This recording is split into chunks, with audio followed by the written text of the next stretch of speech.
Hey guys, what's up? It's MatchPoint here, and in today's video, I'm going to be giving you 5 useful tips and tricks that can change your game in Rainbow Six Siege. If you do find this video useful, consider dropping a like on the video. If there are any topics that you would like me to cover next, or if you have a specific topic that you are struggling with and would like me to cover it, well, comment it down below so I know to do them. If you are new around here, welcome, and I hope you enjoy the video. So let's get on into it. First of all, we're going to be starting off with an error that a lot of players make, and it's actually giving them a disadvantage when playing in Rainbow Six Siege. Now, you may actually do this yourself, but if you do, don't worry, you can always change up your game as it'll be a very quick fix. Or you may see other players doing it. Well, when you're on attacking, you go ahead and spawn in.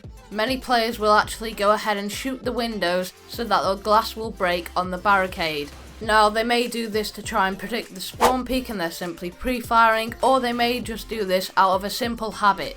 Either way, it's actually giving you and your teammates a big disadvantage. And you may be wondering, well, how is a broken glass window going to affect my gameplay? Well, for example, you might be playing on Cafe and you go ahead and spawn in, and then, like I said before, you might go ahead and pre-fire the spawn peak or simply break the glass on the window out of a habit. And then you proceed on forward, and then you go ahead and start rappelling up the building so that you can maybe break open the hatches and start playing from up top.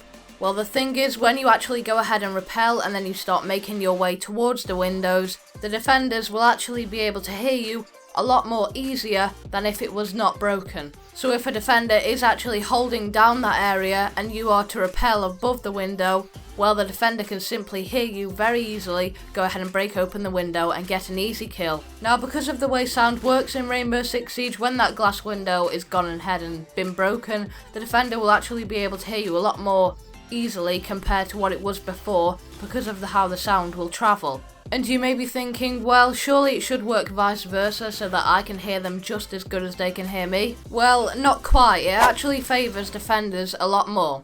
So let's put it into perspective. If you're an attacker and you're going to be rappelling up, when you actually start rappelling and, moving up and down the wall, that actually makes a lot of noise compared to a defender who is just going to be holding down that area and not moving at all, which is why it can be a huge disadvantage for attackers. Now we're going to be moving on to the second tip, which is wasting time. Now, your goal as a roamer isn't necessarily to go and frag out and get a load of kills.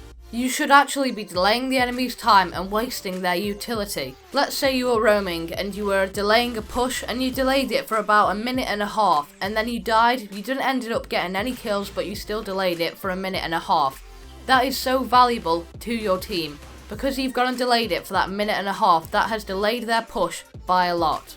And it can cause the opposition to have to go ahead and rethink their game plan. Now, this just doesn't apply to roamers only, it can apply to many other operators and roles. Now we're going to be moving on to the third tip, which is a tip for making rotation holes.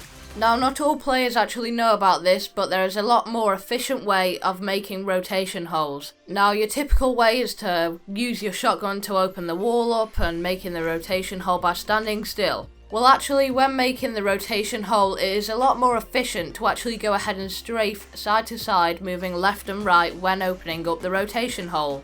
And what do I mean by this? Well, simply moving left and right when you're shooting and opening up that hole. And now the reason as to why this is more efficient is actually because when you're strafing left and right, you're actually making a wider spread of the shotgun hole, which ultimately allows you to open up that rotation hole quicker and more efficiently. Now I'll be moving on to the fourth tip, which is regarding pressure. Pressure can play a very important role in winning games for you in Siege, as when pressure is applied, those who don't know how to deal with it and cope with it will often mess up their game plan and start running around like a headless chicken. A classic example of applying pressure is opening up the soft floor beneath the objective with Book. Now, pressure is so important because obviously the enemy are then going to have to be focusing on the Book below and the rest of the teammates that might be below, and of course the other teammates that are going to be attacking from either vertically or dead on straight ahead. Either way, it'll give the enemy team too much to focus on. Now we're going to be moving on to our fifth and final tip of the video, which is Twitch drones.